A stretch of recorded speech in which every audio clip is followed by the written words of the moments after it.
우리 오늘 누가복음 24장 말씀 보겠습니다. 마지막 장 28절에서 43절까지 말씀 같이 읽습니다. 시작. 그들이 가는 마을에 가까이 가매 예수는 더 가려 하는 것 같이 하시니 그들이 강권하여 이르되 우리와 함께 유하사이다. 때가 저물어 가고 날이 이미 기울었나이다 하니 이에 그들과 함께 유하러 들어가시니라. 그들과 함께 음식 잡수실 때 떡을 가지사 축사하시고 떼어 그들에게 주시니 그들의 눈이 밝아져 그인 줄 알아보더니 예수는 그들에게 보이지 아니하시는지라. 그들이 서로 말하되 길에서 우리에게 말씀하시고 우리에게 성경을 풀어주실 때 우리 속에서 마음이 뜨겁지 아니하더냐 하고 곧 그때로 일어나 예루살렘에 돌아가 보니 11제자 및 그들과 함께한 자들이 모여있어 말하기를 주께서 과연 살아나시고 시몬에게 보이셨다 하는지라. 두 사람도 길에서 된 일과 예수께서 떡을 떼심으로 자기들에게 알려지신 것을 말하더라. 이 말을 할 때 예수께서 친히 그들 가운데 서서 이르시되 너희에게 평강이 있을지어다 하시니 그들이 놀라고 무서워하여 그 보는 것을 영어로 생각하는지라. 예수께서 이르시되 어찌하여 두려워하며 어찌하여 마음에 의심이 일어나느냐. 내 손과 발을 보고 나인 줄 알라. 또 나를 만져보라. 영은 살과 뼈가 없으되 너희 보는 바와 같이 나는 있느니라. 이 말씀을 하시고 손과 발을 보이시나 그들이 너무 기쁨으로 아직도 믿지 못하고 놀랍게 여길 때 이르시되 여기 무슨 먹을 것이 있느냐 하시니 이에 구운 생선 한 토막을 드리니 받으사 그 앞에서 잡수시더라. 아멘. 예수님께서 부활하셔서 많은 무리들에게 자신을 드러내지 않으셨습니다. 왜 오병이어의 기적이라든지 많은 기적을 베푸실 때 수많은 사람들이 그 기적을 보게 베푸셨는데 왜 기적 중에 기적인 이 부활하시고 나서 많은 사람들에게 안 보이셨을까요? 한번 그런 생각 안 해보셨습니까? 웃기만 하지 마시고 아니 부활을 알려야 되지 않겠습니까? 모든 사람들에게 이 부활이 알려져야 되지 않겠습니까? 예수님을 특별히 십자가에 못 박은 사람들 앞에 나타나야 되지 않겠습니까? 그게 가장 부활을 전할 수 있는 가장 효율적이고 확실한 길 아닐까요? 그런데 예수님께서는 그렇게 많은 무리들에게 안 나타나셨습니다. 불과 다 헤아려 봐도 500여 명에게 나타나셨습니다. 한번 그 누구에게 나타났는지를 우리가 고린도전서 한 15장 한번 찾아보십시다. 고린도전서 15장 3절부터 8절까지 예수님이 부활하셔서 도대체 누구에게 나타나셨는지 한번 보십시다. 찾으신 분 같이 읽습니다. 시작.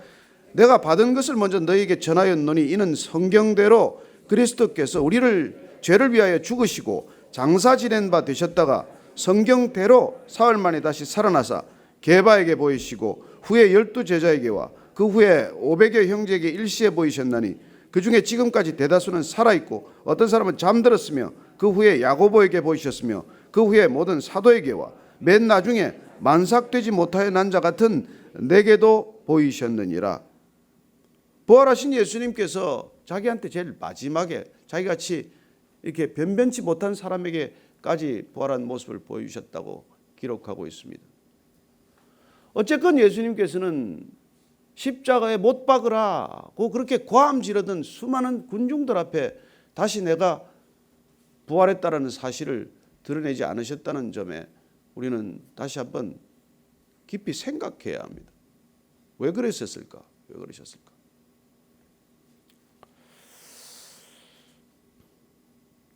오늘 이 엠마오로 가는 두 제자들한테 나타나신 부분, 이 엠마오에 나타나는 두 제자들은 또 예수님 12제자가 아니잖아요. 그죠? 자, 28절부터 한번 같이 29절 읽습니다. 시작. 그들이 가는 마을에 가까이 가매 예수는 더 가려 하는 것 같이 하시니 그들이 강권하여 이르되 우리와 함께 유하사이다. 때가 저물어가고 날이 이미 기울었나이다 하니 이에 그들과 함께 유하러 들어가시니라. 예수님께서는 지금 알아보지 못하는 제자들, 예수님을 따르던, 그러나 십자가에 못 박히는 걸 보고 낙심해서 엠마오로 내려가는 이 제자들에게 나타나셔서 성경을 풀어서 말씀해 주기 시작을 하십니다. 자, 부활하셔서 무엇을 하는지가 부활하신 목적과 결부되어 있다는 것을 다시 한번 주목하게 됩니다. 예수님이 부활하신 목적은 사람을 놀래키거나 사람을 두려움에 떨게 하거나 그리고 십자가에 못 박은 사람들에게 회개를 강요하거나 그런 목적으로 부활하신 게 아니라는 것입니다. 예수님께서 부활의 첫 번째 목적은 성경에 기록된 대로 부활하셨다는 것을 믿도록 하는 믿음의 주안점이 있다는 것입니다. 십자가에 못 박히신 건 무엇입니까? 우리의 죄를 용서하기 위한 것이죠. 그건 사랑의 행위예요. 그러나 주님께서는 제자들을 사랑하실 때 끝까지 사랑하셨지만 주님의 사랑을 받은 제자들은 끝내 배신하는 것을 보게 됩니다. 주님의 사랑을 받고도 본인이 주님의 사랑으로 사랑하기보다는 인간적인 사랑으로 주님을 대했기 때문입니다. 여러분, 인간의 사랑은 결국 배신이에요. 인간의 사랑은 끝까지 못 갑니다. 그래서 인간의 사랑으로 하나님의 일을 못 합니다. 하나님의 사랑으로 하나님의 일을 해야 하지만 그 하나님의 사랑마저도 이 인간에게 전해지는 순간 그 사랑은 희석되거나 변질된다는 것이죠. 그래서 하나님의 일을 하기 위해서는 뭐가 더 필요하냐면 믿음이 더 필요하다는 것입니다. 그래서 지금 주님께서는 부활하셔서 제자들에게 지금 믿음을 심어주는 일을 하고 계신 것이죠. 그 믿음 또한 말씀에 근거한 믿음이어야 하고 말씀에 근거한 소망이어야 한다는 것입니다. 오늘 주님께서 이 엠마오로 가는 두 제자들에게 말씀을 계속 풀어서 설명해 주시는 까닭은 그 말씀을 통해서 십자가의 죽음과 부활을 이해하지 못하는 이 제자들에게 그것이 성경대로 이루어진 까닭을 다시 말씀해 주심으로 풀어서 설명해 주심으로 그 마음 가운데 뜨거운 믿음이 생기도록 도와주고 계신 것입니다. 이 사람들이 그 말씀을 풀어서 설명해 주는 걸 듣다가 너무 이게 기쁘고 너무 저거 하니까 좀 더 갔으면 좋겠다는 것이죠. 그래서 이 사람들이 예수님을 모시고 어디 지금 숙소에 들어가는 길입니다. 그래서 거기 지금 가셔서 우리하고 같이 하룻밤 머물면서 말씀을 계속 전해달라는 거예요. 여러분, 선교지 가서 말씀을 전하면 이런 일들이 오늘날도 동일하게 일어납니다. 말씀을 전하기 시작하면 그냥 초집중해서 자리를 떠나지 않습니다. 예배 끝나고 나면 허전해서 그 자리를 떠나지 않습니다. 곧이어서 또 예배를 드렸으면 하는 마음입니다.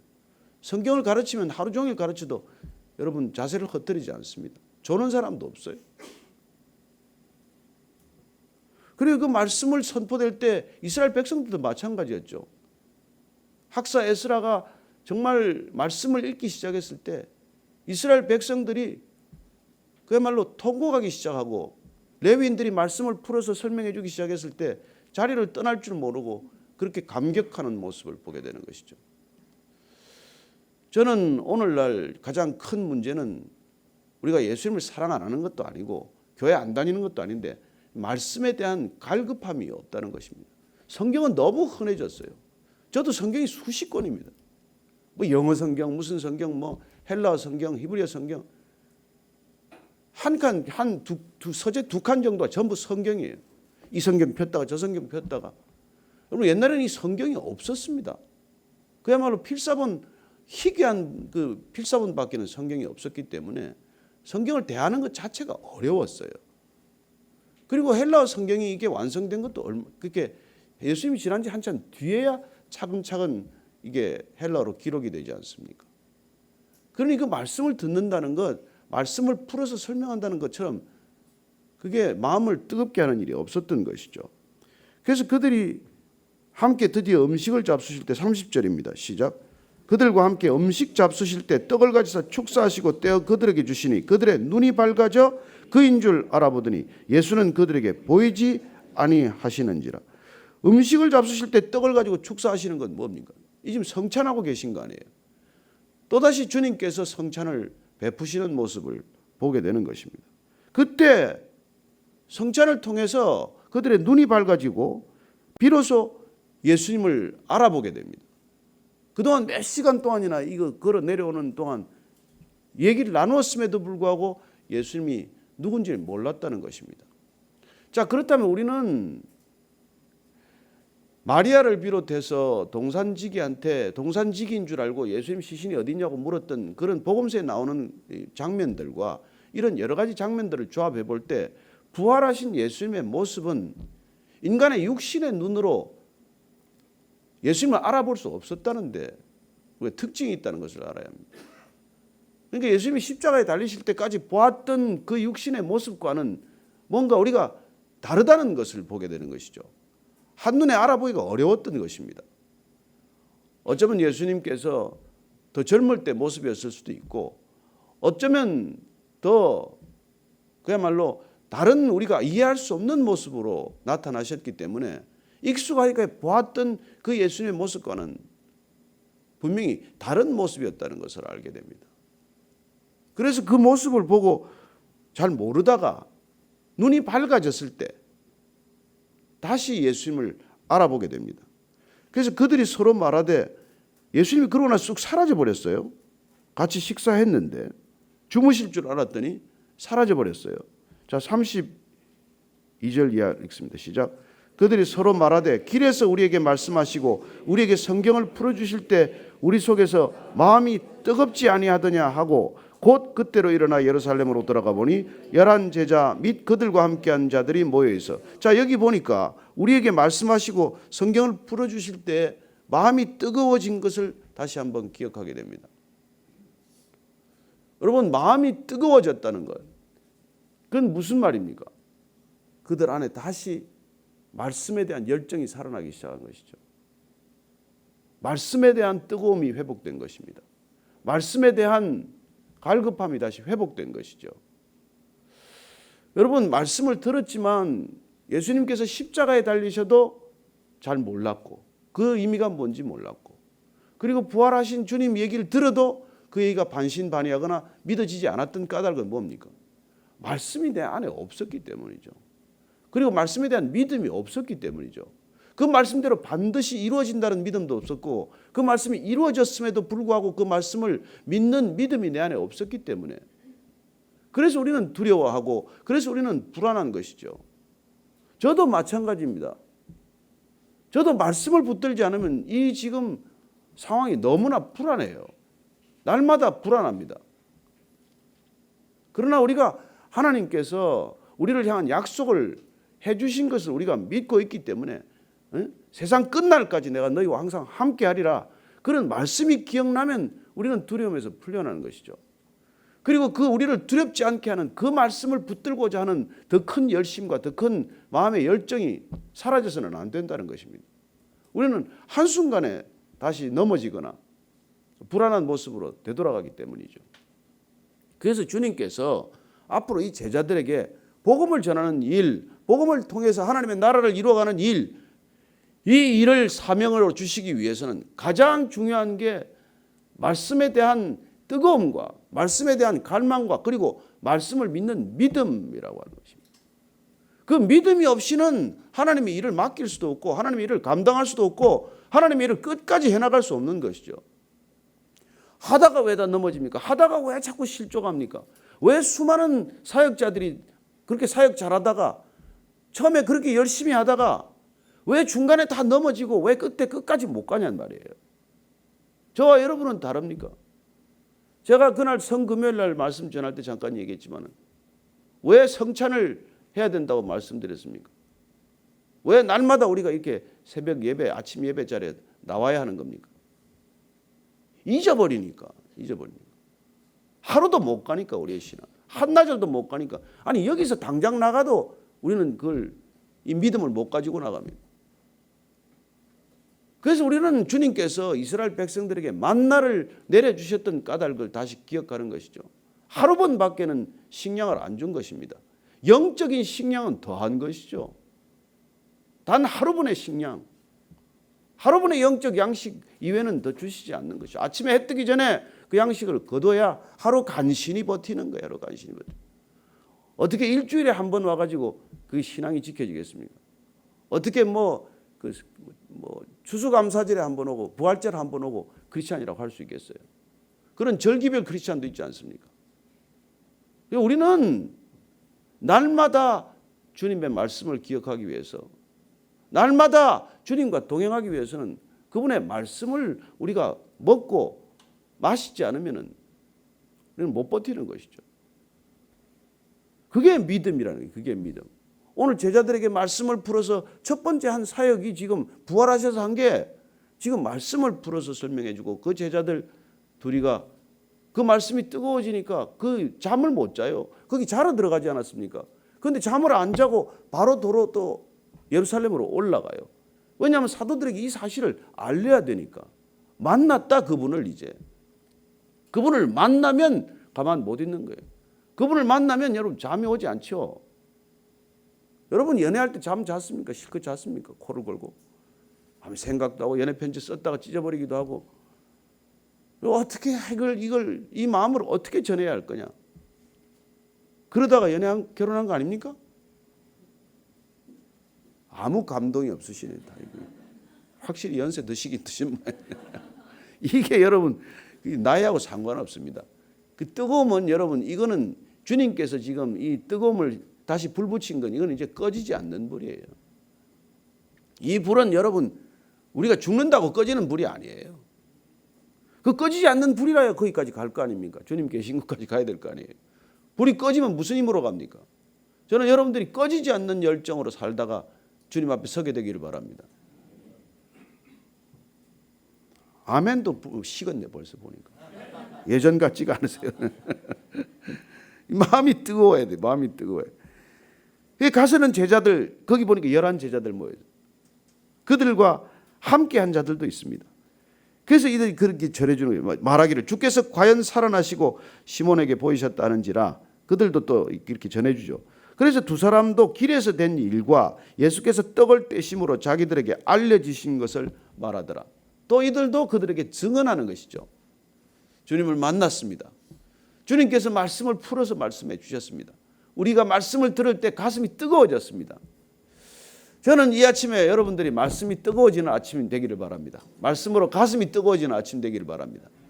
그 불길이 오늘 하루를 살아가는 불길이 되기를 바라고, 영원히 꺼지지 않는 불길이 되기를 바라고, 여러분들 모세가 떨기나무 앞에서 보았던 그 불길이 되기를 바라고, 그 말씀의 불길 가운데서 나는 나니라 하는 그분의 말씀 가운데서 우리가 비로소 두려움을 떨치고 평안을 얻게 될 줄로 믿습니다. 요한복음에서 정리되어 있듯이 그분께서는 평안하라, 평안할지어다, 평안이 있을지어다.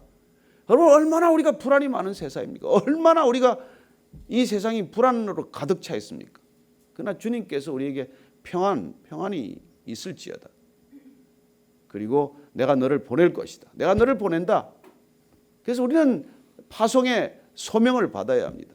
내가 누구한테 가서 이 복음을 전할 것인가. 기도하면 그 사람 얼굴이 생각나고 그것이 생각이 나야 돼요. 오늘 누구한테 이 복음을 전할 것인가. 오늘 누구를 만나서 이 위로할 것인가. 예? 제가 뭐 얼마 전에도 우리 노 목사님하고 같이 여기 강남 세브란스 병원에 여기 우리 성도님 한 분이 거기 학교 같이 교사하시는 분이 그 교사의 남편이 이렇게 안타까운 일이 있으니까 말이죠. 뭐 중환자실에 계신데 불교 신자인데 꼭 한번 가서 복음을 전해야 할 텐데 말이죠. 그래서 부활절 날 성금요일 날 그날 낮에 갔어요. 그분 갔더니 그 학교 선생님들하고 몇 분이 계세요. 3분인가. 그래서 이제 같이 그분이 또 중환자실에 있다가 잠깐 옮겼다가 투석을 시작해서 인공 투석실로 갔어요. 그러니까 뭐 상황이 안 좋은 것이죠. 갔는데 다행히도 그분이 손에 힘도 좀 남아 있고 영접 기도를 또박또박 따라 하시더라고요. 영접 기도를. 그 목에 이걸 뚫어놔서 소리는 바람 새는 소리지만 그 소리로라도 주님을 영접하는 기도를 하시더라고요. 저는 우리가 그걸 광경을 보면서 참 마음에 깊은 감동이 있었습니다만, 저는 여러분들이 정말 저는 뭐 목사 오라 할 것도 없이 여러분들이 하면 되는데 꼭 오라 그래서 조금 때로는 힘들기도 하지만 여러분 영적 기도는 여러분들 늘 기도문을 가지고 있어야 돼요. 하나 영적 기도문 하나는 수첩에 하나 들어 있어야 돼요. 여러분 목사 부를 시간도 없으면 여러분들이 하셔야죠. 아멘 하셔야죠. 있습니까? 그 영접 기도문 하나 없으면 뭐 외우든지 하나 가지고 다니든지 해서 그 응급 상황인데 여러분들이 해야 될 일이 그 일 아닙니까? 마지막에 예수님 한번 불러도 예수님은 구원하시겠다는데 여러분들이 그 이름에 예수님 이름 한번 부르도록 못합니까? 그걸 누구한테 오늘 전해야 할지 그거 생각하기 위해서 이 자리에 앉는 거예요. 그걸 생각하기 위해서. 자, 이 말을 할 때 예수께서 친히 나타나셔서 너에게 평강이 있을지어다. 그들이 또 놀라고 무서워하며 그 보는 것을 영어로 생각하는지라.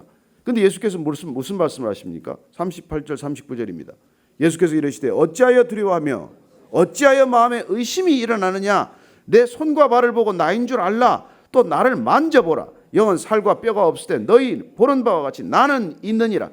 주님께서 부활하셔서 지금 이렇게 만져보라고까지 하는, 의심하는 제자들에게 만져보라고까지 하는, 믿음을 위해서 부활하셨다는 것을 여러분 기억하십시오. 부활은 믿음 사건이에요. 부활하신 주님을 만나야 믿음이 생깁니다.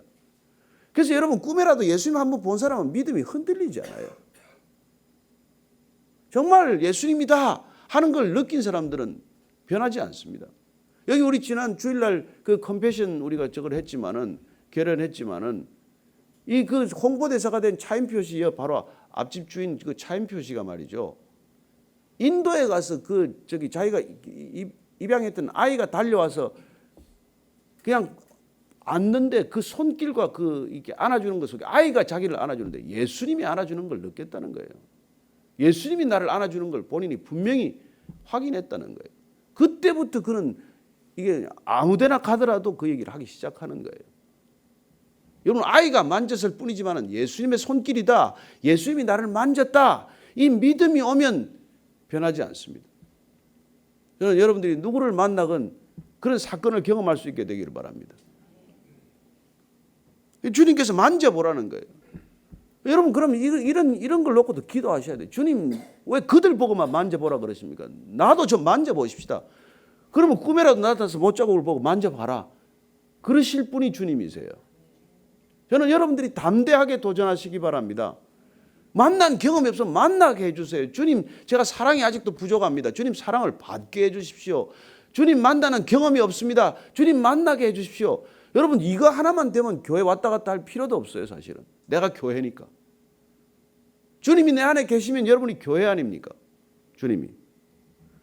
그리고 이 말씀을 하시고 손과 발을 보여주시며 그들이 너무 기쁨으로 아직도 믿지 못하고 놀랍게 여길 때 이러시되 이제 하도 답답하니까 여기 먹을 거 없냐? 같이 식사나 하자. 이에 구운 생선 한 토막을 들이 받으사 그 앞에서 잡수시더라. 뭐 배가 고파서 잡수셨겠습니까? 생선이 그리웠겠습니까? 안 믿으니까. 부활한 걸 안 믿으니까. 눈앞에 두고도 안 믿으니까. 만져보래도 더듬더듬 만지지도 못하고 그 답답한 제자들에게 주님께서 같이 식사를 하시는 모습을 보게 됩니다.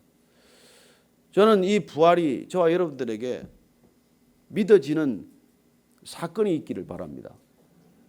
여러분 부활은 우리 신앙의 클라이맥스예요. 믿음의 클라이맥스입니다. 이게 믿어져야 믿음이 제자리를 찾은 거예요. 이게 와야 우리는 두렵지 않은 삶을 시작하는 것이고 이게 와야 비로소 우리는 하나님의 일을 감당하는 사람이 되는 것이죠. 그래서 하나님은 우리를 사랑하시지만 하나님의 일을 감당하기 앞서서 이렇게 부활 사건을 통해서 믿음을 부어주시고 이 믿음이 오면 부활에 대한 소망이 생긴다는 것입니다. 우리야 사랑, 믿음, 소망 이 세 가지는 항상 있을 것인데 그 가운데 제일은 사랑이다. 이게 사도 바울의 고린도 13장 말씀이지만 그러나 우리가 하나님의 일을 감당하기 위해서는 이 믿음이 있어야 되고 이 부활에 대한 소망이 있어야 한다는 것입니다. 저는 우리의 이 신앙이 부활과 이 주님의 부활로 인한 새로운 사랑과 믿음과 소망이 우리 안에 가득 차오르게 되기를 축복합니다. 우리의 소망은 뭐 다른 소망이 아니에요. 부활에 대한 소망. 이것 때문에 제자들이 땅끝까지 간 거예요. 이 부활에 대한 소망 때문에 사도 바울이 그렇게 고난을 겪은 것입니다. 저와 여러분들이 이 소망을 가지고 오늘 아침에도 기도의 자리로 나아갈 수 있게 되길 바랍니다. 같이 기도하십시다. 같이 오늘 기도할 때 하나님 아버지, 이 부활 소망, 나한테 꺼지지 않는 부활 소망으로 하나님이 모든 두려움을 이기고 고난을 이기고 하나님 이 시대 상황을 이기고 뚫고 나갈 수 있는 힘을 허락하여 주옵소서. 선교지에서도 이 부활 소망이 전해지게 하시고 모든 선교사님들 가운데도 이 부활 소망으로 그 땅을 주님께서 허락하신 땅과 백성들을 주께로 인도하는데 부족함이 없게 하여 주옵소서. 한번 같이 기도하겠습니다. 하나님 아버지, 부활하신 주님을 만날 수 있게 도와주시고 하나님 아버지, 이 땅의 모든 그리스도인들이 부활하신 주님을 만날 수 있도록 도와주시고 주님 만나고 싶습니다. 기도하는 모든 백성들 찾아가서 직접 친히 만나주시고 그들과 함께 다시 한번 새롭게 일어서게 하시고 말씀에 대한 뜨거워짐이 있게 하시고 그 말씀에 대한 불이 내 마음 가운데 열정이 되고 하나님을 향한 새로운 소망이 되게 하여 주옵소서. 하나님 아버지, 이 땅 가운데 주신 모든 하나님의 일들, 하나님의 사람들이 있습니다. 그 일들을 감당할 수 있도록 저희를 믿음에 이르게 하시고 하나님 온전케 하시는 주요, 그 주를 바라보는, 부활하신 주님을 바라보는 소망이 불일 듯 일어나게 하여 주옵소서.